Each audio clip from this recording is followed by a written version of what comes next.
কি অবস্থা শিক্ষার্থী বন্ধুরা, আমি মোহাম্মদ রিজভী খান মজলিস, পড়াশোনা করছি ঢাকা বিশ্ববিদ্যালয়ে সেশন 21-22। আর তোমাদের সামনে হাজির হয়ে গেলাম ব্যাংক সমন্বয় বিবরণীর 2 নাম্বার ক্লাসটি নিয়ে। আমি এর আগের ক্লাসে বলেছিলাম যে কিছু শর্ট টেকনিক, কিছু শর্ট ট্যাকটিক্স আমি আজকে শিখিয়ে দিব, বা 2-3টা টেকনিক জানলেই তুমি ব্যাংক সমন্বয় বিবরণীর সম্পূর্ণ অধ্যায়টি ক্লিয়ার করতে পারবা। ব্যাংক সমন্বয় বিবরণী যেখান থেকেই ব্যাংক সমন্বয় বিবরণী বা ব্যাংক মিলকরণ বিবরণীর প্রশ্ন আসুক না কেন, তুমি অ্যান্সার করতে পারবা। তো সেই টেকনিক নিয়েই আজকে আমার এই ক্লাস। একটু সুপ্রিয় শিক্ষার্থী বন্ধুরা মনোযোগ দিয়ে আমার সাথে থাকো। আশা করছি তোমার আজকে খুবই লাভজনক একটা সময় এটা হতে চলেছে, তোমরা খুবই লাভজনক হবা।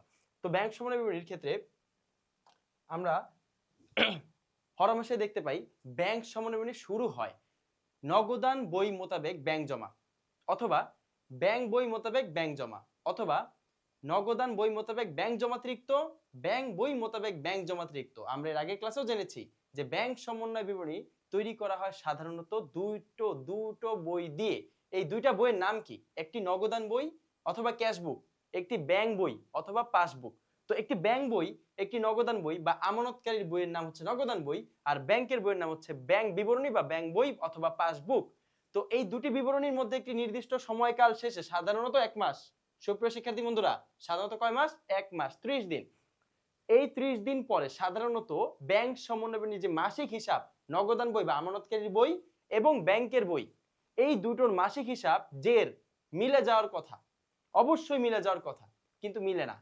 এই না মিলার কিছু যুক্তিসঙ্গতার কারণ আমি গত ক্লাসে আলোচনা করেছি, যেমন এনএসএফ ছিল নট সাফিসিয়েন্ট ফান্ড, অথবা ছিল প্রত্যাখ্যাত চেক, অথবা ছিল প্রাপ্য বিল যা হস্তান্তর করা হয়নি, ছিল ইস্যুকৃত বিল বা প্রদেয় হিসাবকে চেক ইস্যু করা হয়েছে কিন্তু তা অবশ্যই ব্যাংক কর্তৃক প্রদান করা হয় নাই বা ব্যাংক উপস্থাপন করা হয় নাই, অথবা আমানতকারী লিখতে ভুলে গিয়েছে, ব্যাংক কর্তৃক কোনো চার্জ লিখিত হয়েছে, ব্যাংক কোনো ইনকাম করেছে, ব্যাংকের মাধ্যমে আমানতকারীর হিসাব বেড়েছে অথবা কমেছে, কিন্তু কিন্তু আমানতকারী উক্ত হিসাব লিখতে ভুলে গিয়েছে, উক্ত হিসাব সে লেখে নাই, এটা আমানতকারী ভুল। কিছু ভুল থাকবে আমানতকারীর, সুপ্রিয় শিক্ষার্থী বন্ধুরা, কিছু ভুল থাকবে আমানতকারীর, কিছু ভুল থাকবে ব্যাংকের। তো এই দুটো ভুলের মধ্যে কিছু, এই ভুলগুলোর ফলে, যার ভুলই বেশি হোক যার ভুলই কম হোক এটা ম্যাটার না, কিন্তু এই ভুলের ফলে দিন শেষে বা মাস শেষে ব্যাংক সমন্বয় বিবরণী দুটো জের মিলে না। এই দুটো জের বা এই গরমিল বা এই পার্থক্যকে নির্ণয় করে ব্যাংক সমন্বয় বিবরণী তৈরি করাই আমাদের মূল কাজ। তো এই যে টেকনিকটা আমরা আজকে শিখবো, টেকনিকটা হচ্ছে, যদি বলা হয় শিক্ষার্থী বন্ধুরা, যদি বলা হয় নগদান বই, নগদান বই মোতাবেক ব্যাংক জমা, নগদান বই মোতাবেক ব্যাংক জমা, এটা একটা কনসেপ্ট, নগদান বই মোতাবেক ব্যাংক জমা, এটা একটা হতে পারে। 2 নাম্বার হতে পারে ব্যাংক বই মোতাবেক ব্যাংক জমা।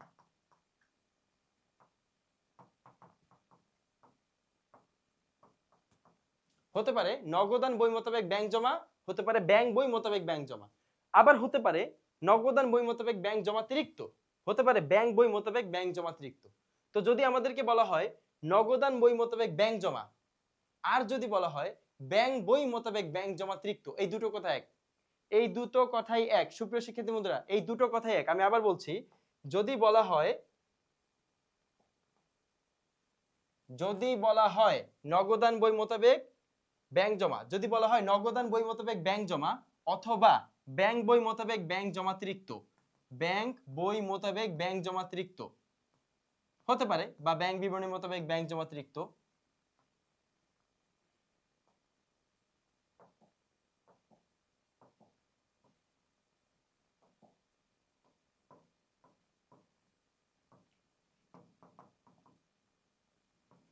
এই ব্যাংক জমাতিরিক্তকে বলা হয় ব্যাংক ওডি অথবা ব্যাংক ওভারড্রাফট। এই দুটো ক্ষেত্রেই আমরা একজন ব্যক্তিকে বা একটা প্রতিষ্ঠানকে আমি ফলো করব, সেই প্রতিষ্ঠানের নামটি হচ্ছে ব্যাংক। এই দুটো ক্ষেত্রেই আমি ব্যাংককে ফলো করব। সুপ্রিয় শিক্ষার্থীরা, আবার একটু বি কানেক্টেড, আবার খেয়াল করো, যদি বলা হয় নগদান বই মোতাবেক ব্যাংক জমা অথবা যদি বলা হয় ব্যাংক বই মোতাবেক ব্যাংক জমাতিরিক্ত, এই দুটো কথার ক্ষেত্রে আমি একটি প্রতিষ্ঠানকেই কেন্দ্র করে, একটি প্রতিষ্ঠানকেই খেয়াল করব, একটি প্রতিষ্ঠানকে কেন্দ্র করেই আমি আমার সম্পূর্ণ কার্যক্রম চালাবো, তাকেই ফলো করব, তাকেই অনুসরণ করব। তার নাম ব্যাংক বই বা ব্যাংক। ব্যাংক যা করেছে আমি তা করব, যদি ব্যাংক ভুল করে আমি ভুল করব, ব্যাংক ঠিক করলে আমি ঠিক করব। কারণ মনে রাখতে হবে আমরা প্রথমত শিখছি একক জের।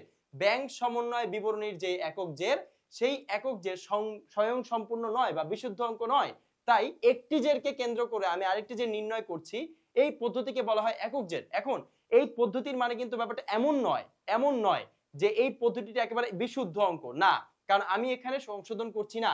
সংশোধন করতে হলে আমানতকারীর একটি বই যার নাম নগদান বই, ব্যাংকের একটি বই যার নাম ব্যাংক বিবরণী, এই দুটো বই আমার হাতে থাকা লাগবে, অর্থাৎ দুটো জের আমার হাতে থাকা লাগবে। সুপ্রিয় শিক্ষার্থী বন্ধুরা, আমি আবার রিপিট করছি, আমার হাতে দুটো জের থাকা লাগবে যদি আমি সংশোধন করতে চাই।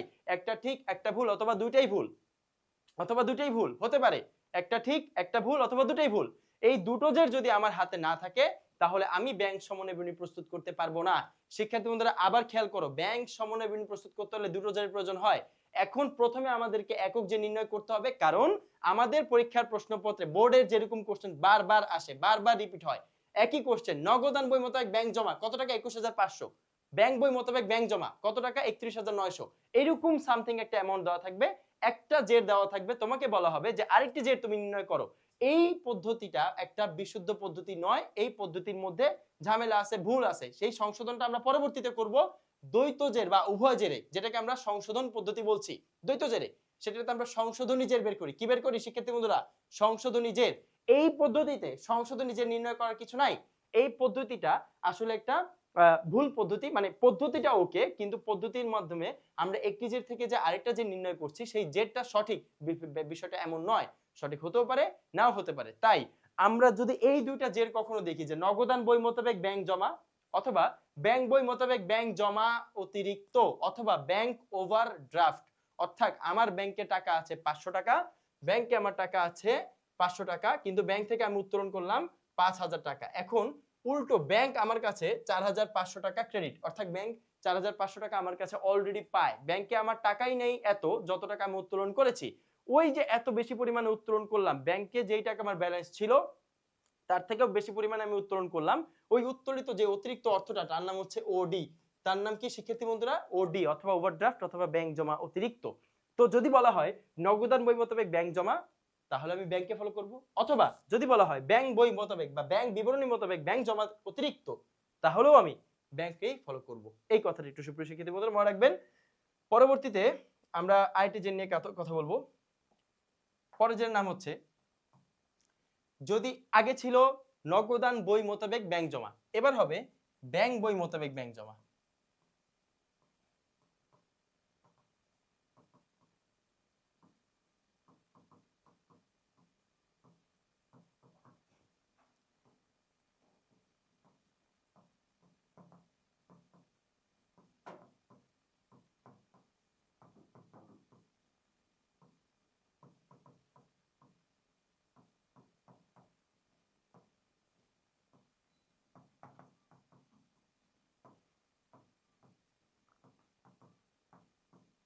তো আগের যে জেরটা ছিল সেই জেরের মধ্যে আমরা দেখেছিলাম নগদান বই মোতাবেক ব্যাংক জমা, কিন্তু এই জেরের মধ্যে কি লেখা আছে সুপ্রিয় শিক্ষার্থী বন্ধুরা? ব্যাংক বই মোতাবেক ব্যাংক জমা। একটা কথা, আগে ছিল নগদান বই মোতাবেক ব্যাংক জমা, এবার ব্যাংক বই মোতাবেক ব্যাংক জমা। আগে ছিল যে নগদান ব্যাংক বই মোতাবেক ব্যাংক জমা অতিরিক্ত, কিন্তু এবার নগদান বই মোতাবেক ব্যাংক ওডি, অথবা ব্যাংক ওভারড্রাফট, অথবা ব্যাংক জমা অতিরিক্ত। তো আগে আমি ফলো করতাম ব্যাংক রে, তাহলে এবার কাকে ফলো করব? আমানতকারীর হিসাবকে। আমানতকারী হিসাবের নাম কি ভাইয়া? আমানতকারী হিসাবের নাম হচ্ছে নগদান বই। তো এই নগদান বইকে আমরা খেয়াল করব, নগদান বই কি করছে আমাকেও তাই করতে হবে। ব্যাংক যা মনে চায় তা করুক, নগদান বই কি করেছে? নগদান বই প্লাস করলে প্লাস, মাইনাস করলে মাইনাস, যদি বাড়ায় বৃদ্ধি করে তাহলে আমিও বৃদ্ধি করব, নগদান বই হ্রাস করলে আমিও হ্রাস করব। অর্থাৎ আমি এই ক্ষেত্রে নগদান বইকে কেন্দ্র করে আমি পুরো হিসাবটা করছি। লজিক কি কারণে করছি, কি সমস্যা এখানে, কিভাবে আমি বুঝলাম যে আমি নগদকেই ফলো করব? আসুন একটু আসুন খেয়াল করেন, ব্যাংক বই মোতাবেক ব্যাংক জমা, তাহলে কে মোতাবেক? সুপ্রিয় শিক্ষার্থী বন্ধুরা, কে মোতাবেক? ব্যাংক বই মোতাবেক ব্যাংক জমা। তাহলে ব্যাংক বইকে ফলো করে শিক্ষার্থী বন্ধুরা, ব্যাংক বইকে ফলো করে ব্যাংক জমা কত? 500 টাকা। তাহলে ব্যাংক বইকে ফলো করলাম, আমরা কাকে ফলো করলাম? ব্যাংক বইকে ফলো করলাম। কিন্তু তাহলে ব্যাংক বইকে ফলো করে আমি কত টাকা পাইলাম? সে ফর এক্সাম্পল 500 টাকা পাইলাম। এখন ব্যাংক আমার তো দুইটা জের থাকা লাগবে। আমি একটু আগেও বলেছি, আমি আবারও বলছি, দুটো জের ছাড়া ব্যাংক সমন্বয় বিবরণী করা অসম্ভব, অসম্ভব, অসম্ভব। তাহলে দুটো জের আমার কাছে থাকা লাগবে। তাহলে আমার ব্যাংক বই মোতাবেক 500 টাকা আছে। এখন আরেকটা কই? আমার আরেকটা জের কোথায়? আমার কাছে তো আরেকটা জের নাই। তাহলে আমাকে আরেকটা জের নির্ণয় করতে হবে। এই জেরটা আমি পেয়েছি ব্যাংকে ফলো করে। সুতরাং এখন আমাকে কাকে ফলো করতে হবে? নগদান বই অথবা আমানতকারীর বই, আমানতকারীর হিসাব। তাহলে নগদান বইকে ফলো করে এখন আমি যত টাকা পাবো সেই জেরটাকে আমি আমার একটা হাতে রাখবো, এই 500 টাকার জেরটাকে আরেকটা হাতে রাখবো। তখন আমি আমার হাতে বলতে পারবো যে না, না, এখন আমার কাছে কি আছে? দুইটা জের আছে। দুইটা জেরকে নিয়ে এখন আমি একটা ব্যাংক সমন্বয় বিবরণীর সংশোধনী একটা পদ্ধতি দিতে পারবো। উভয় জের দ্বিপাক্ষিক জেরে একটা পদ্ধতি দিতে পারবো। হ্যাঁ, ঠিক আছে, ডান বাম মিলে গেছে। এবার আমার ওকে, জের ওকে। কিন্তু যদি আমার কাছে একটাই জের থাকে আমি কিভাবে করব? পারবো না। তো এই শর্টকাটটা তোমাদেরকে শিখিয়ে দিলাম। এই শর্টকাটের মাধ্যমে ব্যাংক সমন্বয় বিবরণী 14 গোষ্ঠী উদ্ধার করে ফেলবা। ব্যাংক সমন্বয় যা আছে সব শেষ। ব্যাংক সমন্বয় বিবরণীর আর কোনো সমস্যা থাকবে না। শুধুমাত্র এই টেকনিকগুলো খেয়াল করো। যদিও এই টেকনিকের পরে আমানতকারী সংশোধনী দাখিলা, আমানতকারী সংশোধনী জাবেদা পদ্ধতি, আমানতকারী সংশোধনী ব্যাংক সমন্বয় বা ব্যাংক মিলকরণ পদ্ধতিও রয়েছে। এটা আমি পরবর্তীতে ডিসকাস করব। ওইটা আরো সহজ। এইটা পারলে ওইটা তো কিছুই না। তাহলে একটু মনোযোগ দিয়ে খেয়াল করো। ব্যাংক সমন্বয় বিবরণী থেকে সহজ চ্যাপ্টার অ্যাকাউন্টিং এ নাই। একটু মনোযোগ দাও শিক্ষার্থী বন্ধুরা, একটু মনোযোগ দাও। তাহলে আমরা এই পদ্ধতি শিখলাম যে কখন কাকে ফলো করতে হয়। যদি বলা হয় নগদান বই মোতাবেক ব্যাংক জমা, তাহলে আমি ফলো করব কাকে? নগদান বই মোতাবেক ব্যাংক জমা কাকে ফলো করব? ব্যাংক। আর যদি বলে না ব্যাংক বই মোতাবেক ব্যাংক জমা, তাহলে ফলো করব নগদকে। আবার যদি বলে ব্যাংক বই মোতাবেক ব্যাংক জমা অতিরিক্ত উত্তোলন করা হয়েছে, তাহলে ব্যাংক নিয়ে ফলো করব। আবার যদি বলে নগদান বই মোতাবেক ব্যাংক জমাতিরিক্ত উত্তোলন করা হয়েছে, তাহলে নগদকেই ফলো করব। অর্থাৎ জমাতিরিক্ত বললে যার ক্ষেত্রে বলা হয়েছে তাকেই আমি ফলো করব, একটু মাথা রাখবেন। আর জমা বললে অপোজিট, অপোজিট, আর কিচ্ছু না। তাহলে এই দুটো বিষয় একই কথা, এই দুটো জের একই কথা, যে এই দুটো জের কথা বললেই অর, এই যে অর দিয়েছে অথবা, অর্থাৎ এই দুটো জের কথা বললেই আমি কাকে ফলো করব? যে ব্যাংক জমা অতিরিক্ত বললে বা নগদ ব্যাংক বই মোতাবেক ব্যাংক জমা, নগদের বই মোতাবেক ব্যাংক ওডি বা ব্যাংক জমা অতিরিক্ত বললে আমি নগদকে ফলো করব। নগদ হচ্ছে একটি আমানতকারী হিসাব। এই পদ্ধতিকে ফলো করে এবার আমরা একটি ব্যাংক সমন্বয় প্রস্তুত করব। শিক্ষার্থী বন্ধুরা আসো।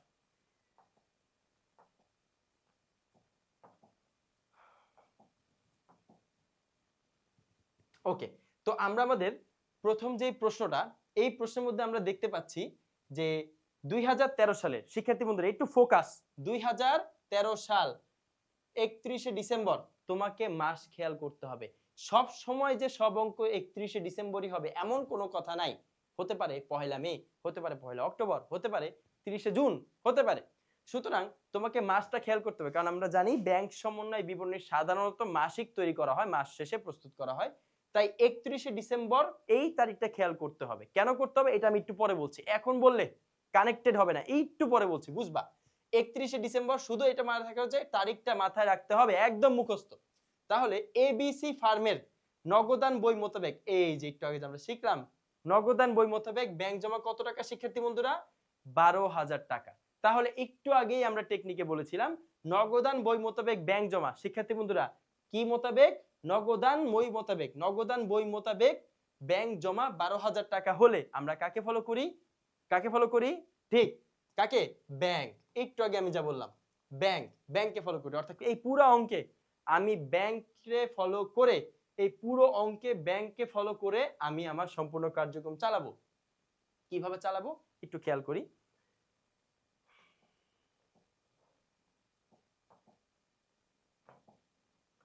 ওকে, তো এক নাম্বার আমার হাতে বলা আছে, সে ফর এক্সাম্পল যে আমি জাস্ট একটা ড্রামাটিক, আমি একটা ম্যাথ করছি, এটা ছোট আকারে একটা ম্যাথ করছি, করে দিচ্ছি যেন তোমরা আইডিয়াটা নিতে পারো। আমি বড় করে ম্যাথটা করব।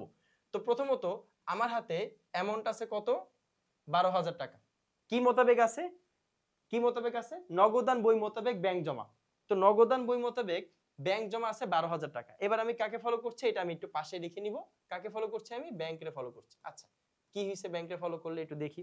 2 নাম্বার বললো, 1 নাম্বার এন্ট্রি বললো 5,000 টাকার চেক ইস্যু। আচ্ছা, ইস্যু মানে কি জানি? ওইটা আমি প্রথম ক্লাসে বলেছিলাম। ইস্যু মানে পাওনাদার, প্রদেয় হিসাব, ক্রয় খতিয়ানের জের। যদি বলা হয় যে চেক ইস্যু করা হয়েছে, দেনাদারকে কখনো চেক ইস্যু করা হয় না, চেক ইস্যু করা হয় পাওনাদারকে। যে ব্যক্তি আমার কাছে টাকা পায়, আমি মানে কে? আমানতকারী। আমানতকারীর কাছে যে ব্যক্তি টাকা পায়, সেই ব্যক্তিকে চেক ইস্যু করা হয় এবং সেই ব্যক্তিকে আমরা সবাই জানি বলা হয় পাওনাদার। পাওনাদার বা প্রদেয় হিসাব। তো ৫,০০০ টাকার চেক ইস্যু করা হয়েছে কাকে? প্রদেয় হিসাবকে, অফকোর্স। কিন্তু আদায়ের জন্য ব্যাংকে উপস্থাপিত হয়নি। আচ্ছা, এটা কি নগদান বই জানে? চেকটা ইস্যু করেছে কে? ১ নাম্বার কোশ্চেন, চেক ইস্যু করেছে কে? উত্তর হচ্ছে আমানতকারী। ভালো কথা। এখন আমানতকারী কাকে চেক ইস্যু করেছে? প্রদেয় হিসাবকে। তো আমানতকারী মানে আমি, আমার একটি হিসাব আছে জনতা ব্যাংকে। তো আমি যদি আমার বন্ধু জলিলকে যদি আমি একটা চেক দেই, আমার বন্ধু জলিল আমার কাছে ১০,০০০ টাকা পায়, তো আমি যদি ওকে ১০,০০০ টাকার একটা চেক ছিঁড়ে দিয়ে দিই যে তুই তোর ব্যাংক থেকে আমার ব্যাংক থেকে তুই গিয়ে উঠিয়ে নে, আমি তোকে চেক দিয়ে দিলাম, এই বলে আমি আমার জলিল বন্ধুকে দিয়ে দিলাম চেকটা। তো সে পরবর্তীতে ব্যাংকে উপস্থাপিত হয় নাই বা ব্যাংকে চেকটি নিয়ে যায় নাই, অথবা সে চেকটিকে নষ্ট করে ফেলেছে, সেটা কি আমার জানার কথা বা আমি জানবো? না, অফকোর্স না। তাহলে আমি কি জানি? আমি জানি আমি আমার পাওনাদার ১০,০০০ টাকা পরিশোধ করেছি। তো আমার পাওনাদার ১০,০০০ টাকা পরিশোধ হয়েছে, এটা আমি মানে আমানতকারী জানি। আমানতকারী ১০,০০০ টাকার পাওনাদার পরিশোধ করে ফেলছে, এটা আমানতকারী সম্পূর্ণই জানে, ভালো করে জানে। ব্যাংক কি করছে? কিছুই করেনি, কারণ ব্যাংকে তো উপস্থাপিত হয়ই নাই। ব্যাংকে যদি উপস্থাপন না হয়, ব্যাংক কিছু করে নাই। তো দুইটা বই, শিক্ষার্থী বন্ধুরা, দুইটা বই আমানতকারী বই থেকে মাইনাস হয়ে গেছে। কিন্তু আমানতকারী কিন্তু মাইনাস করে ফেলছে, কারণ টাকা দিলে, চেক দিলে আমানতকারী ব্যাংক হিসাবকে কমায় ফেলবে। প্রদেয় হিসাব ডেবিট, ব্যাংক হিসাব ক্রেডিট। তার মানে পাওনাদার বা প্রদেয় হিসাব দায় কমে গেল এবং ব্যাংক হিসাব থেকে টাকার অ্যামাউন্টটাও কমে গেল। খুব স্বাভাবিক। তাহলে ব্যাংক হিসাব ক্রেডিট, প্রদেয় হিসাব ডেবিট। এই জাবেদা কে দিয়েছে? ব্যাংক দিয়েছে? না, দিয়েছে কি? আমানতকারী। নগদান বইয়ের মালিক যে ব্যাংক সমন্বয় বিবরণী প্রস্তুত করে, কে? আমানতকারী, সে। তো আমানতকারী কি দিয়েছে? মাইনাস করেছে। কিন্তু ব্যাংক থেকে কি টাকাটা মাইনাস হইছে? না। তাহলে কি প্লাস হইছে? না। একটু সুপ্রিয় শিক্ষার্থী বন্ধুরা খেয়াল করো, আমার ডান হাতটা যদি হয় ব্যাংক, বাম হাতটা যদি হয় নগদান বই, ব্যাংক নগদান বই, ব্যাংক নগদান বই, ডান হাত ব্যাংক, বাম হাত নগদান বই। ব্যাংক কিন্তু স্থির আছে, নগদান বই কি করছে? নগদান বই কি করছে? মাইনাস। মানে আমানতকারী কি করেছে? মাইনাস। কারণ আমানতকারী জানে যে হ্যাঁ, আমার বন্ধু জলিল, তাকে ১০,০০০ টাকা দিয়েছি, সে ব্যাংক থেকে অবশ্যই টাকা উঠায় নেবে। তো আমানতকারী কি করেছে? মাইনাস, মানে কমাই দিয়েছে। মাইনাস মানে কমিয়ে দেওয়া। কিন্তু ব্যাংক না প্লাস না মাইনাস, স্থির রয়েছে, স্থির রয়েছে। তো আমি কাকে ফলো করছি এখানে? ব্যাংক রে। তো ব্যাংক স্থির আছে, আমানতকারী কমে গিয়েছে, মানে নগদান বই কমে গেছে। ব্যাংকরে ফলো করলে নগদান বই উঠবে। ব্যাংকরে ফলো করছি, যাকে ফলো করছি সে কি নড়াচড়া করবে, নাকি যে ফলো করছে সে নড়াচড়া করবে? অবশ্যই যে ফলো করছে সেই উপরে বা নিচে নামবে। অর্থাৎ নগদান বই উপরে উঠবে। উপরে উঠা মানে কি? প্লাস করা। উপরে উঠা মানে প্লাস করা। কেন উপরে উঠবে? কারণ ব্যাংক নগদান বই মাইনাস করেছিল আগে, এখন প্লাস করবে। কারণ এই অঙ্কে আমি ব্যাংকরে ফলো করতেছি, ব্যাংক যেখানে নগদান বই সেখানে প্লাস করলো। তাহলে ডান হাত বাম হাতে একদম ব্যালেন্স হয়ে গেল, ইকুয়েশন একদম ওকে, ব্যালেন্স হয়ে গেল। তো এই যে ব্যালেন্স হয়ে যাওয়াটা, এটা আমরা চাই। আমরা তো ব্যাংক সমন্বয় করছি এজন্য যেন ব্যালেন্স হয়। তাহলে এই যে ৫,০০০ টাকার চেক, এইটা এখন কি হবে? প্লাস হবে। কেন প্লাস হবে? কারণ ব্যাংকরে ফলো করছি। আমরা কাকে ফলো করেছি? ব্যাংকে। ব্যাংকরে ফলো করে আমরা পুরো অঙ্কটা করেছি। ৫,০০০ টাকা ব্যাংক উপরে আছে, নগদান বই বাড়িয়ে দিস, শেষ। বাড়িয়ে দাও মানে উপরে ওঠা মানে প্লাস, নিচে নামা মানে মাইনাস। ওকে, আশা করি ক্লিয়ার। ২ নাম্বার, ৮,০০০ টাকার চেক ব্যাংকে জমা দেওয়া হয়েছে কিন্তু ক্রেডিট করা হয় নাই।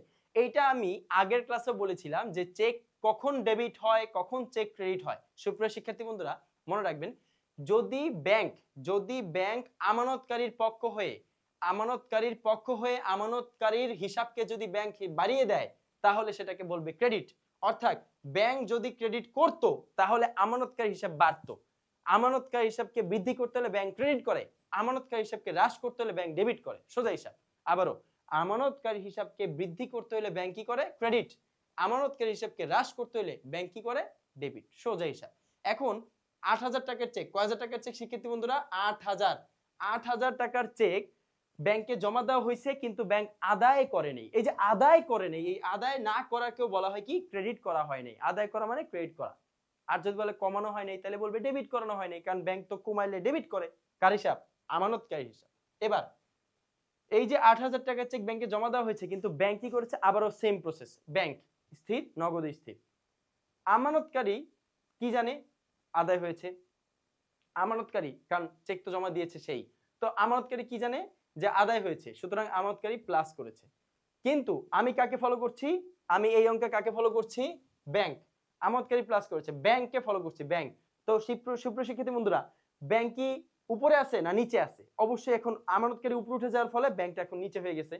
সুতরাং ব্যাংকরে ফলো করতে হলে আমানতকারীর মাইনাস করতে হবে, কমাইতে হবে। মাইনাস কমানো, নিচে নামা মানে মাইনাস। সুতরাং এই যে ৮০০০ টাকার চেক আদায় করা হয়নি, এই ৮০০০ টাকার চেক কি হবে, অবশ্যই মাইনাস হবে। তারপরে আশা করি একদম ক্লিয়ার। মিস্টার রশিদ একজন দেনাদার, সে ৪০০০ টাকা সরাসরি ব্যাংকে জমা করেছে, যা নগদান বইতে লিপিবদ্ধ করা হয় নাই। তো এই যে এই কথাটা নগদান বইতে লিপিবদ্ধ করা, নগদান বইতে লিপিবদ্ধ করা হয় নাই বলা আছে একদম স্পষ্ট। মিস্টার রশিদ, আমি মিস্টার রশিদ থেকে টাকা পাই, আমি মানে কে, আমানতকারী। আমার অ্যাকাউন্ট আছে কোথায়, এখানে বলা আছে এবিসি ব্যাংক, ধরলাম এবিসি ব্যাংক। তাহলে এবিসি ব্যাংকে আমার একটা অ্যাকাউন্ট আছে। এখন আমি যার থেকে টাকা পাই, সে আমাকে টাকা না দিয়ে ব্যাংকে টাকা দিয়েছে আমাকে না জানিয়ে, অথবা আমাকে জানাইছে কিন্তু আমি লিখতে, লিপিবদ্ধ করতে বা জাবেদা দিতে ভুলে গিয়েছি। আমার বইয়ের নাম নগদান বই, ক্যাশ বই। আমানতকারী তার ক্যাশ বইয়ের মধ্যে লিখতে ভুলে গিয়েছে, কিন্তু ব্যাংক তো ভুলে নাই। ব্যাংকে মিস্টার রশিদ টাকা জমা দিছে, কে জমা দিছে, মিস্টার রশিদ, ভালো মানুষ, সে টাকা জমা দিছে ব্যাংকে। তো ব্যাংক কি করলো, এখন ৪০০০ টাকা প্লাস করে দিল। তো ব্যাংকে যদি টাকা জমা দেয় তাহলে প্লাস, চেক যদি জমা দেয় তাহলে তো আমার আমানতকারী হিসাব, ব্যাংকে আমি চেক জমা দিলাম, আমানতকারী হিসাব তো বাড়বেই, বাড়লো, ভালো কথা। কিন্তু নগদান বই কি বাড়ছে, বাড়ে নাই। আমি কাকে ফলো করতেছি, ব্যাংক রে। ব্যাংক বাড়াইছে, আমাকেও বাড়াইতে হবে। আবারও একই প্রসেস, ব্যাংক, নগদ, চেক জমা দিয়েছি কত, চেক জমা দিলাম কত, ৪০০০ টাকা।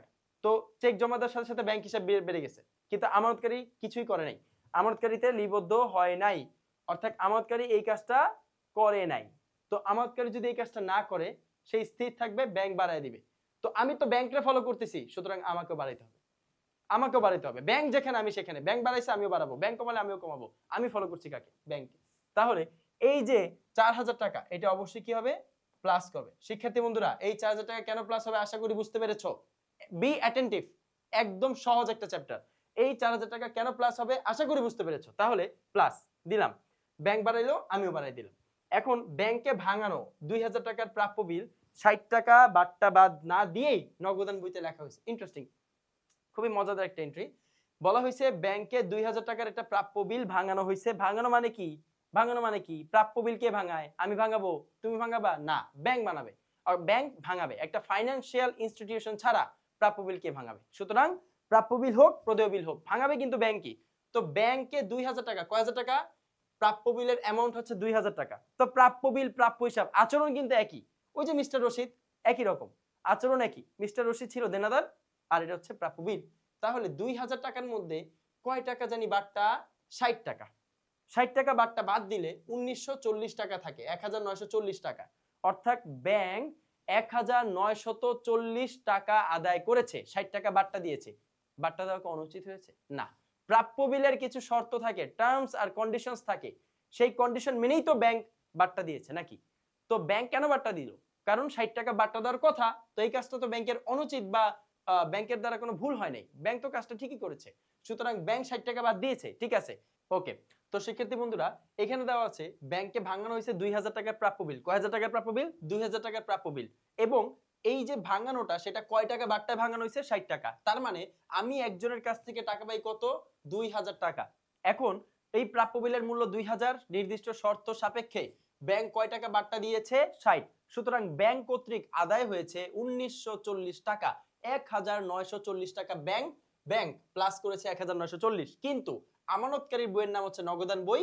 নগদান বই বাট্টাটা বাদ না দিয়ে, সুপ্রিয় শিক্ষার্থী বন্ধুরা খেয়াল করুন, আমানতকারী তার নগদান বই বাট্টা বাদ না দিয়ে আমানতকারী আদায় করেছে কত? ২০০০ টাকা, পুরাটাই প্লাস করেছে। তাহলে একজন আদায় করলো ১৯৪০ টাকা ব্যাংক, আর নগদান বই আদায় করলো ২০০০ টাকা। দুইটা কি মিললো? দুই পাশ মিললো? মিললো না। সুতরাং ভুলটা কার? আমানতকারী। এখন আমরা ফলো করছি কাকে? ব্যাংকে। তো ব্যাংক কি করেছে? ১৯৪০ টাকা আদায় করেছে। তাহলে ব্যাংক কি কম আদায় করেছে না? ব্যাংক কয় টাকা কম আদায় করছে? ৬০ টাকা। তাহলে ব্যাংক ১৯৪০ টাকা প্লাস, নগদান বই বা আমানতকারীর বই ২০০০ টাকা প্লাস, একটু বেশি প্লাস। কতটুকু বেশি প্লাস? ৬০ টাকা। ১৯৪০, ২০০০, ৬০ টাকা। এই ৬০ টাকা নগদান বই বেশি প্লাস করেছে। তাই এখন আমি যদি ব্যাংকে ফলো করি, আমি এই ৬০ টাকা মাইনাস করে দিব, অবশ্যই মাইনাস করে দিব, কারণ ব্যাংক তো ৬০ টাকা প্লাস বেশি করে নাই। যদি ব্যাংক 60 টাকা বেশি প্লাস করতো আমিও 60 টাকা বেশি প্লাস করতাম, যদি ব্যাংক 60 টাকা মাইনাস করতো বেশি আমিও বেশি মাইনাস করে দিতাম। এখানে নগদান বইয়ের ভুল, ব্যাংক ঠিক কাজই করেছে 1940 টাকা। তো ব্যাংক 1940 হলে নগদান বই যদি 2000 হয় তাহলে ব্যাংকের সমান আসতে হলে, ব্যাংকের সমান সমান মিলতে হলে, ব্যাংকের বরাবর ব্যালেন্স আসতে হলে 60 টাকা মাইনাস করতে হবে। আশা করি বুঝতে পেরেছো। পরবর্তী হিসাব হচ্ছে লভ্যাংশ আদায়।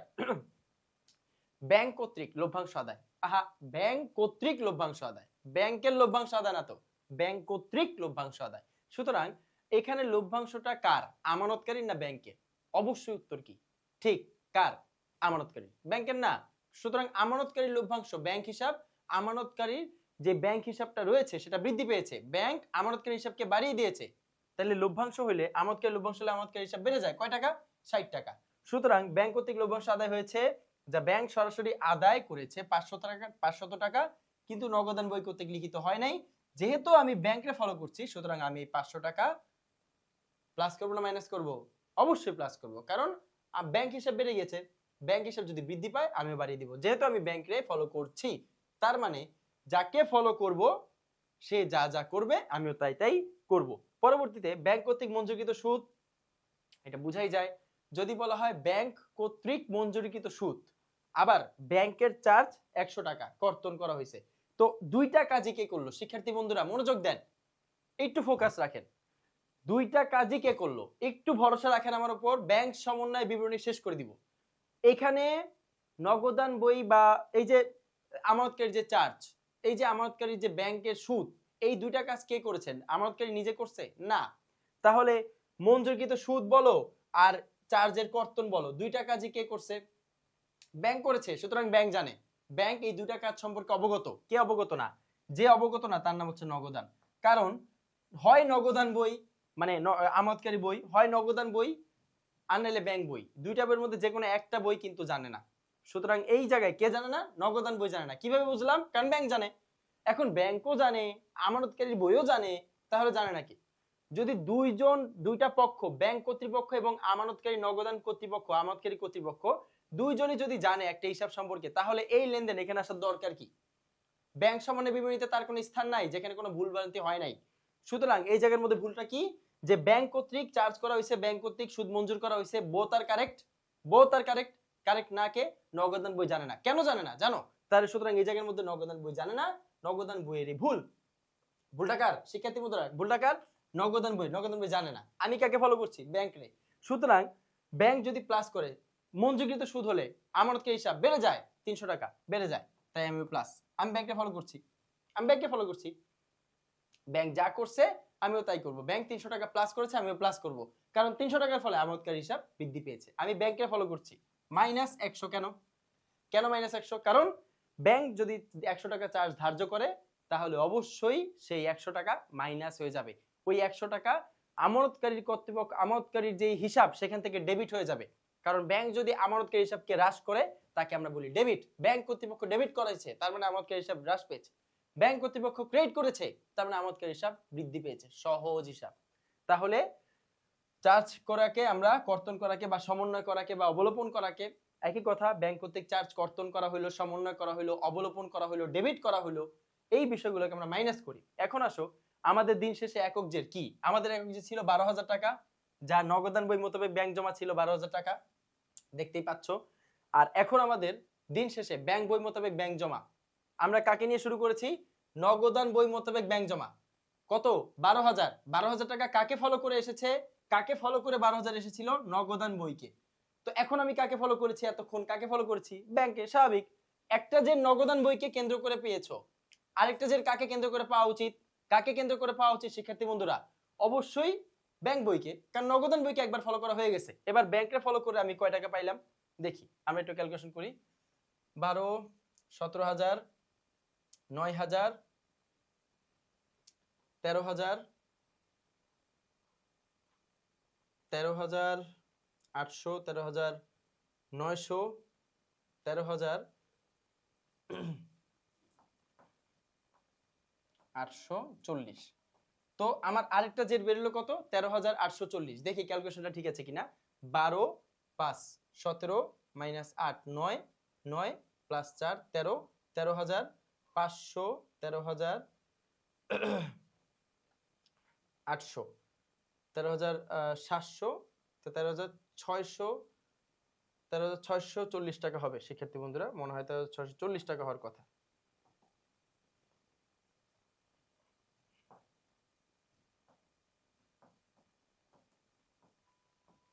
হ্যাঁ, তো 13,640 টাকা এই হচ্ছে আমার জের।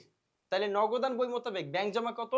12,000 টাকা। নগদান বই মোতাবেক ব্যাংক জমা দেওয়া আছে 12,000 টাকা, আর ব্যাংক বই মোতাবেক ব্যাংক জমা কত? 13,640 টাকা।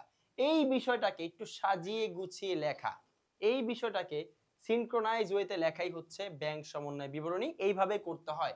তো এইভাবে করতে হলে আমরা একটু সাজাবো কিভাবে, আসুন আমরা একটু খেয়াল করি।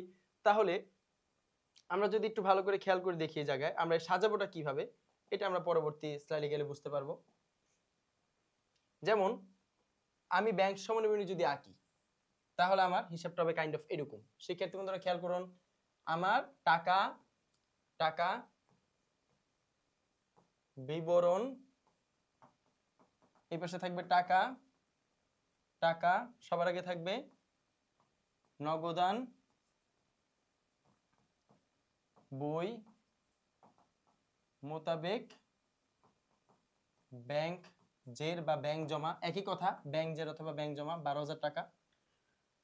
কিছু হবে প্লাস, কিছু হবে মাইনাস, সেটা আমরা জানতে পেরেছি।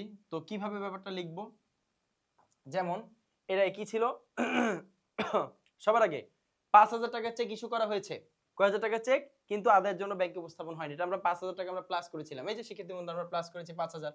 তাহলে এটা আমরা কিভাবে কাজ করব, এখানে আমরা লিখব ইস্যুকৃত চেক, ইস্যুকৃত চেক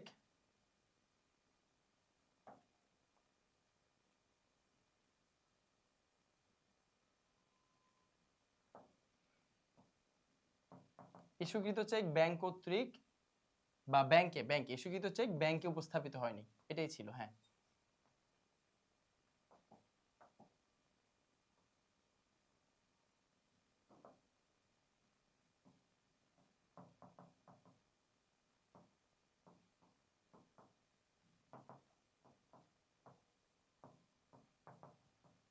ইস্যুকৃত চেক ব্যাংকে উপস্থাপিত হয়নি, অ্যামাউন্টটা কত? 5,000 লিখে দিব, 5,000 টাকা প্রথম ঘরে। তার পরবর্তীতে কি ছিল, 8,000 টাকার চেক ব্যাংকে জমা দেওয়া হয়েছে কিন্তু ব্যাংক কর্তৃক ক্রেডিট করা হয় নাই। এই 8,000 টাকার চেক আমরা কি করেছিলাম? মাইনাস করেছিলাম। তো এটা আমরা কিভাবে লিখব,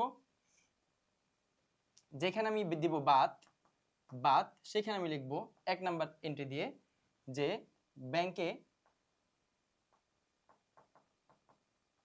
ব্যাংকে জমাকৃত চেক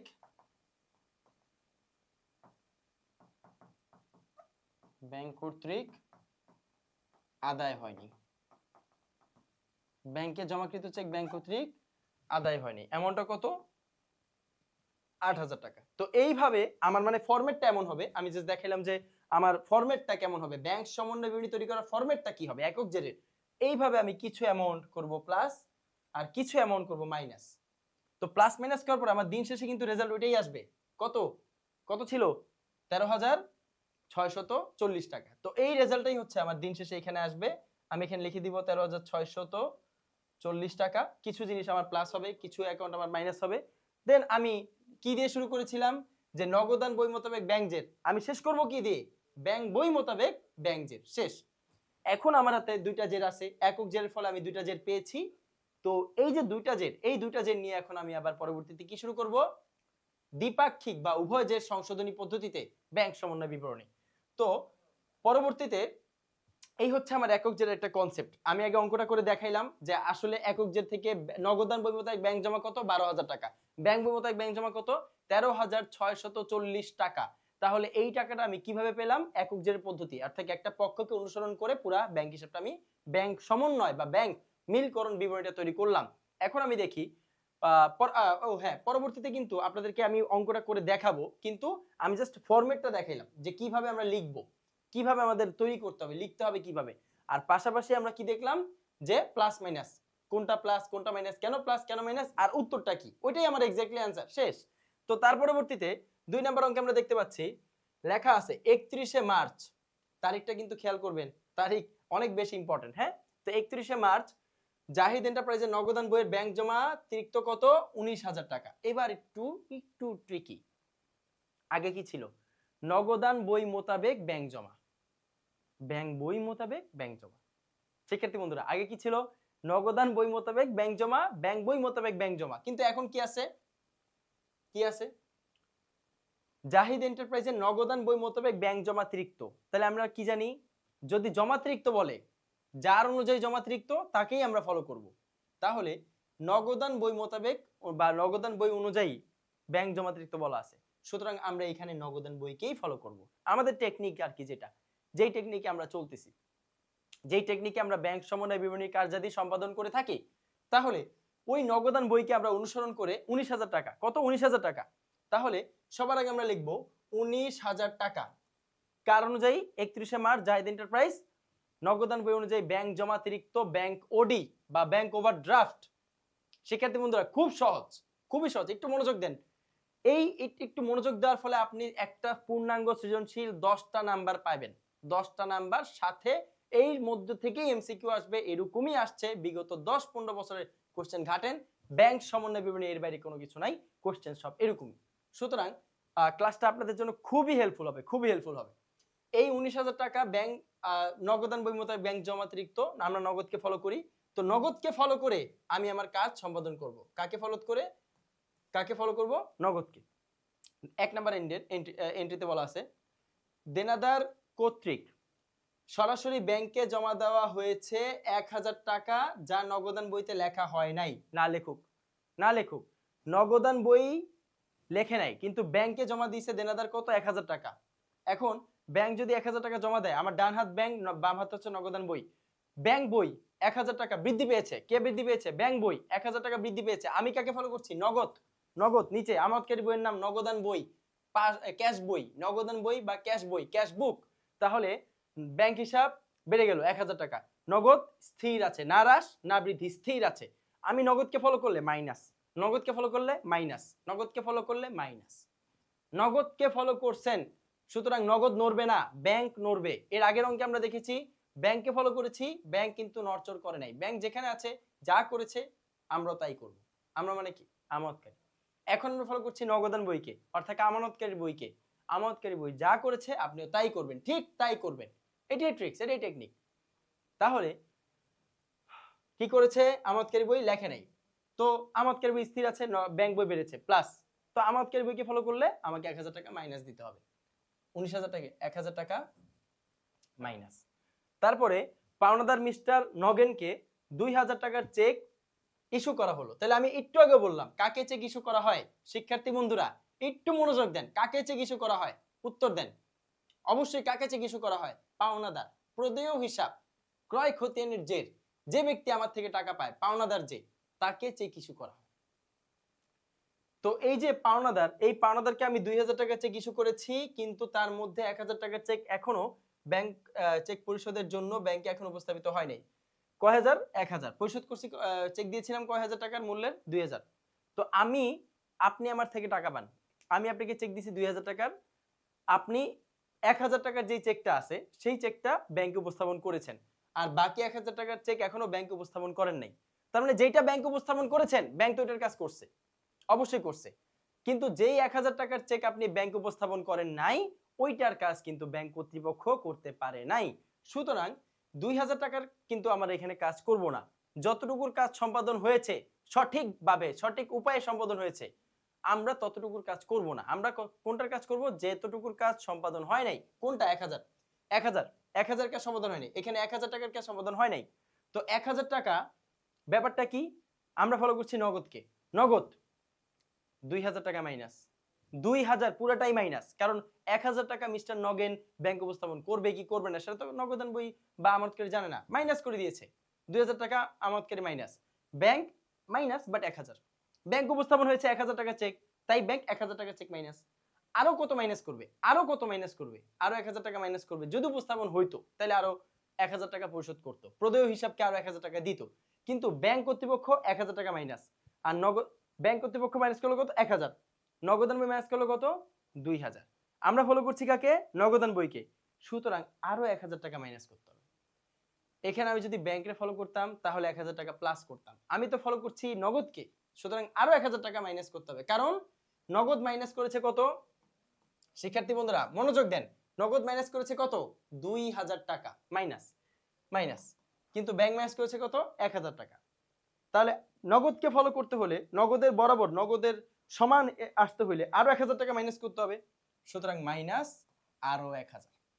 তারপরে 2000 টাকার চেক, 2000 টাকা করে দুইখানা চেক আদায়ের জন্য ব্যাংকে জমা দেওয়া হয়েছিল, কিন্তু একখানা চেকের টাকা এখনো আদায় হয়নি, তার মানে দুইটা চেক, 2000 টাকা করে দুইটা চেক, একটা চেক দুইটা চেক, দুইটাই 2000 টাকা করে, তাহলে একখানা চেক এখনো ব্যাংকে আদায় করা হয়নি, তার মানে আরেকটা হইছে। 2000 টাকার চেক কয়টা শিক্ষার্থী বন্ধুরা? দুইটা। ব্যাংকে এখনো ব্যাংক আদায় করে নাই কয়টা? কয়টা চেক আদায় করে নাই? একটা। তাহলে বাকি আরেকটা আদায় করছে। তো বাকি আরেকটা যেটা আদায় হয়ে গেছে সেটার কাজ কি আপনি করবেন না, আপনি করবেন কোনটা? যেটা আদায় হয়নি। তাহলে ব্যাংক থেকে আদায় হয়নি কত? 2000 টাকার একটা চেক, তার মানে 2000 টাকা, তার মানে 2000 টাকা, 2000 টাকার দুটি চেক ছিল, একটি চেক ব্যাংক থেকে আদায় হয়েছে, তার মানে 2000 টাকার আরেকটা চেক ব্যাংক থেকে এখনো আদায় হয়নি। তাহলে ব্যাংক থেকে আদায় না হোক, নগদানবিতে আদায় করছে। 2000 টাকা দুইটা চেক মানে 4000, 2000 টাকা দুইটা চেক মানে 4000, ব্যাংক নগদান বই আমানতকারী 2000 2000 দুইটা চেক কি প্লাস করেছে, কিন্তু ব্যাংক 2000 টাকাকে প্লাস করেছে, আর বাকি 2000 কে এখনো প্লাস করে নাই। আমি ফলো করছি কাকে? নগদকে, আরো 2000 প্লাস করব। আমি নগদকে ফলো করছি, আরো 2000 টাকা প্লাস করতে হবে, সুতরাং প্লাস 2000 টাকা। তারপরে প্রদেয় বিলের 500 টাকা ব্যাংক কর্তৃক পরিশোধ করা, ব্যাংক কর্তৃক পরিশোধ করা, প্রদেয় বিলের 500 টাকা ব্যাংক কর্তৃক পরিশোধ করা হয়েছে যা নগদান অন্তর্ভুক্ত হয়নি। তো প্রদেয় বিল কয় টাকা পাইতো? 500 টাকা প্রদেয় বিল, ব্যাংক পরিশোধ করে দিলাম মানে কি ব্যাংক থেকে টাকা বাড়বে না কমবে? আমার জনতা ব্যাংকে বা এবিসি ব্যাংকে কোন একটা ব্যাংকে টাকা আছে, আমার একজন পাওনাদারকে ব্যাংক টাকা দিয়ে দিল, তাহলে আমার পাওনাদার কমে গেল, ব্যাংক কি বাড়বে?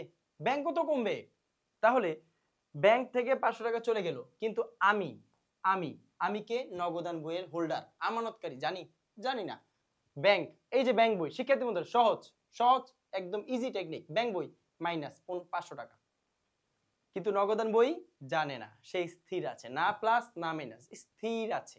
নগদকে ফলো করলে আপনি 500 টাকা আপনাকে বাড়াইতে হবে, কারণ আপনি নগদকে ফলো করছেন। এই যে ব্যাংক 500 টাকা মাইনাস করেছে, এখন বাড়াবে 500 টাকা প্লাস। কেন 500 টাকা প্লাস? কারণ নগদান বই জানে না, নগদান বই তো মাইনাস করে নাই, সুতরাং নগদান বইকে ফলো করতে হলে প্লাস করতে হবে। নগদান বই উপরে আছে, উপরে আছে বলতে মাইনাস করে নাই। তারপরে ব্যাংক জমাতিরিক্তের সুদ এখন নগদানভুক্ত হয়নি বা নগদান বইতে লিপিবদ্ধ হয়নি। সেক্ষেত্রে বন্ধুরা খুব সহজ, ধরেন ব্যাংক সুদ আছে, ব্যাংক সুদ বললে অবশ্যই সেটা আমানতকারী হিসাবকে বাড়াবে, বৃদ্ধি করবে, প্লাস হবে। ব্যাংক সুদ বললে আমানতকারী হিসাব কি হবে? প্লাস প্লাস হবে, তাহলে আমানতকারী হিসাব বাড়বে। আর যদি বলে ব্যাংক জমাতিরিক্তের সুদ, তাহলে আমানতকারী হিসাব হ্রাস পাবে। কারণ ব্যাংক জমাতিরিক্তের সুদ মানে কি? ব্যাংকে টাকা ছিল 45,000, আপনি ব্যাংক থেকে টাকা উত্তোলন করছেন 50,000, ব্যাংক থেকে 5,000 টাকা বেশি উত্তোলন করছেন, ওই 5,000 টাকার উপর ব্যাংক যে সুদ ধার্য করবে বার্ষিক, তার নাম কি? তার নাম কি? ব্যাংক জমাতিরিক্তের সুদ। এর ফলে কি আপনার যে অ্যাকাউন্ট ব্যাংকে ছিল সেখান থেকে টাকা মাইনাস হবে না, কমে যাবে না? আমানতকারী হিসাব হ্রাস পাবে কিনা? পাবে। তাহলে ব্যাংক জমাতিরিক্তের সুদ কে ধার্য করে? আমি? আমানতকারী না, কে ধার্য করে? ব্যাংক। 150 টাকা ব্যাংক মাইনাস করছে, কেন মাইনাস করেছে? কারণ জমাতিরিক্তের সুদ, এজন্য আমানতকারী হিসাব হ্রাস পেয়েছে। এটা ঋণের সুদের মতো, যদিও ব্যাংক জমাতিরিক্তটা চলতি দেয়, তো কাজ করতেছে দায়ের সুদ মানেই খরচ, আমরা জানি। 150 টাকা নগদান বইতে লেখা হয় নাই, তাহলে নগদান বইকে মাইনাস করছে? করে নাই তো। নগদকে বা আপনি নগদকে ফলো করছেন, ব্যাংক 150 টাকা মাইনাস করেছে, নগদ তো মাইনাস করে নাই। নগদকে ফলো করলে 150 টাকা বাড়াবেন, প্লাস করবেন। আপনি বলতে পারেন ভাই এইটা কেমন কথা, এইটা আবার কোন ধরনের কথা, আমি যে ভুল করেছে তাকেই ফলো করছি। কিচ্ছু করার নাই, এটাই টেকনিক, শর্টকাট। আপনি একক জের করছেন, আমি আবার বলছি এটা একটা বিশুদ্ধ কোন অঙ্ক নয়। আপনি জাস্ট দুইটা জের আপনার লাগবে, একটা হচ্ছে একক জের, একটা হচ্ছে নগদান বই মোতাবেক ব্যাংক জমা, আরেকটা হচ্ছে ব্যাংক বই মোতাবেক ব্যাংক জমা, অথবা নগদান বই মোতাবেক ব্যাংক জমাতিরিক্ত, আর একটা ব্যাংক বই মোতাবেক ব্যাংক জমাতিরিক্ত। দুইটা জের না হলে আপনি অঙ্ক করতে পারবেন না, অঙ্কটাকে শুদ্ধ বা সংশোধন করতে পারবেন না, তাই আপনি এই অঙ্কটা করছেন, আর কিচ্ছু না। কিচ্ছু আর জাস্টিফাই করার দরকার নেই, ভেরিফাই করার দরকার নাই। যখন দ্বিপাক্ষিক জের করব everything will be crystal clear, একদম সহজ। কি বলছে 150 টাকা আমরা এখানে প্লাস করলাম, কেন প্লাস করলাম তা বুঝতেই পারছি আশা করি, কারণ নগদের বই মাইনাস করে নাই, আমি নগদকে ফলো করছি। এবার ব্যাংক বিল সংগ্রহ খরচ, তাহলে ব্যাংক বিল সংগ্রহ খরচ যখনই বলেছে খরচ, চার্জ, সমন্বয়, কর্তন, তো আমরা তো এটা বুঝতেই পারছি যে বিষয়টা আসলে কি। কিন্তু কথা ওইটা না, কথা হচ্ছে পরেরটা। কি বলছে 3রা এপ্রিল জানানো হয়েছে, বলেছিলাম আপনাকে মাসের হিসাব, কোন মাসের অঙ্ক, কোন তারিখের অঙ্ক, কবে শুরু কবে শেষ মাথায় রাখতে হবে। এই অঙ্ক শুরু কবে 31শে মার্চে শেষ, তাহলে 1লা মার্চে শুরু। তো আপনি 3রা এপ্রিলে জানানো হয়েছে, তার মানে মার্চ, তারপরে কি এপ্রিল, আপনাকে এই মাসের পরে জানানো হয়েছে। আপনি কে? আমানতকারী। কে জানাবে? ব্যাংক। কবে জানাইছে? 3রা এপ্রিল। তাহলে এই মাসের মধ্যে কি জানানো হয়েছে? ইনফরমেশন আপনার কাছে কি এই মাসের মধ্যে আসছে? না, সুতরাং আমানতকারী জানে না। এই যে কথাটা, এই যে বাক্যাংশটা, এই বাক্যাংশের অর্থ একটাই, আমাকে দেরিতে জানানো হয়েছে, উক্ত মাসে আমাকে জানানো হয় নাই, তাই আমি কিছুই জানি না, তাই আমি লিপিবদ্ধ করি নাই। আমি কে? আমানতকারী। আমানতকারী লিপিবদ্ধ করে নাই, কিন্তু ব্যাংক লিপিবদ্ধ করেছে। ব্যাংক পরে ইনফরমেশন জানিয়েছে, তাই আমি লিপিবদ্ধ করি নাই। তাহলে এই জায়গায় যে ইনফরমেশন গ্যাপটা, ব্যাংক 50 টাকা মাইনাস করেছে, করুক, সমস্যা নাই, ও মাইনাস করুক। নগদান বই কি মাইনাস করেছে? আমানতকারী তো জানেই না, তাহলে আমানতকারী বই থেকে মাইনাস হবে কেমনে? আমানতকারী স্থির, কিন্তু ব্যাংক বই 50 টাকা মাইনাস। আমি যদি নগদকে ফলো করি 50 টাকা বাড়াতে হবে, ব্যাংক থেকে 50 টাকা মাইনাস হয়েছে, এখন বাড়াও, কারণ নগদান বইকে ফলো করতেছ। প্লাস, তাহলে আমার হিসাবটা কত দাঁড়ালো? 19 থেকে 2000 মাইনাস দেন 17,000, 17 সাথে আবার 2 প্লাস, আবার 19, আবার 19,000 হয়ে গেল। 19 এর সাথে আবার পরবর্তীতে 700 টাকা যোগ, তার মানে 19,700 টাকা আমার রেজাল্ট। দিন শেষে আমার রেজাল্ট কত? 19,700। কি দিয়ে শুরু করেছি? নগদান বই, নগদান বই মোতাবেক ব্যাংক জমাতিরিক্ত দিয়ে শুরু করেছি। শেষ কি দিয়ে? শেষ কি দিয়ে? ব্যাংক বই মোতাবেক ব্যাংক জমাতিরিক্ত দিয়ে শেষ। নগদান বই মোতাবেক ব্যাংক জমাতিরিক্ত 19,000 টাকা, ব্যাংক বই মোতাবেক ব্যাংক জমাতিরিক্ত 19,700 টাকা। এই হচ্ছে আমার হিসাব। তাহলে দেখেন তো, আমার হাতে 19,000, আমার হাতে 19,700, তো গ্যাপ কত? গ্যাপ কত? 700 টাকার গ্যাপ। এর মানে কি ভুল 700 টাকার? আসলে না, কারণ এই জেডটাও ঠিক না, এই জেডটাও ঠিক না, অথবা এর মধ্যে যে কোনো একটা জেড ঠিক, অথবা দুইটাই ভুল, ঠিক না। এটা আমরা কোথায় গিয়ে বুঝবো কোনটা ভুল কোনটা ঠিক? কোথায় বুঝবো? এটা বোঝার কাজ হচ্ছে দ্বিপাক্ষিক বা উভয় জের পদ্ধতিতে সংশোধনী জের বের করা, যেখানে দুই পাশের জের মিলে যাবে। যেমন দেখতে পাচ্ছ শিক্ষার্থী বন্ধুরা, মনোযোগ দাও, কি দেখতে পাচ্ছ? ব্যাংক বই মোতাবেক ব্যাংক জমাতিরিক্ত মিলছে, এই 19,000 টাকা হয়েছে, কিন্তু ব্যাংক বই মোতাবেক নগদান বই মোতাবেক ব্যাংক জমাতিরিক্ত 19,000 টাকা হয়েছে, ব্যাংক বই মোতাবেক ব্যাংক জমাতিরিক্ত হয়েছে 19,700। এখানে মিলে নাই, কিন্তু সংশোধনী পদ্ধতি, উভয় জের পদ্ধতি অথবা দ্বিপাক্ষিক বা দ্বিপক্ষীয় জের পদ্ধতিতে মিলে যাবে। এই দুইটা জের মিলে যাবে। এখন মিলবে না, কারণ এটা একক জের, আর আমি আগেই বলেছি একক জের কোনো পারফেক্ট কোনো অঙ্ক না, জাস্ট আমার আরেকটা জের দরকার। দ্যাট ইজ ওয়াই আমি এইভাবে করেছি। একটা নগদান বই বা আমানতকারী বই, ব্যাংকের বই বা ব্যাংক বিবরণীকে ফলো করে একটা আরেকটা জের বের করলাম। একটা জের অলরেডি আমার হাতে একটা জের আছে, আরেকটা জের আমি বের করলাম। আশা করি আজকের ক্লাসটা তোমরা বুঝতে পেরেছো। এই ছিল আজকের ক্লাস। আজকের ক্লাসের ইনফরমেশন ছিল যে একক জেরটা কিভাবে করতে হয় এবং কি কি হিসাব, কি কি কন্ডিশনস, কি কি লেনদেনগুলো আমরা একক জেরে অন্তর্ভুক্ত করি। এই বিষয়গুলো আমাদের আজকে বুঝার ইস্যু ছিল, যে আমরা কখন ব্যাংকে ফলো করব, কখন নগদকে ফলো করব, ব্যাংক জমাতিরিক্ত থাকলে কি করব, কি বললে কাকে ফলো করব, একক জেরে আসলে করি কি, আবার এবার দিন শেষে আমি কি লিখতে হবে। যেমন এখানে নগদান বই মোতাবেক ব্যাংক জমাতিরিক্ত আছে, আমি কি এখানে লিখবো এটাও নগদান বই মোতাবেক ব্যাংক জমাতিরিক্ত? না, এটা কি? এটা ব্যাংক বই। আগে ফলো করেছিলাম নগদকে, নগদকে ফলো করে কত আসছে? 19,000। এখন ব্যাংকে ফলো করেছে, ব্যাংকে ফলো করে কত এসেছে? 19,700। তাহলে এটা কি? ব্যাংক বিবরণী অনুযায়ী বা ব্যাংক বিবরণী মোতাবেক, ব্যাংক বিবরণী মোতাবেক, এটা হচ্ছে ব্যাংক বিবরণী মোতাবেক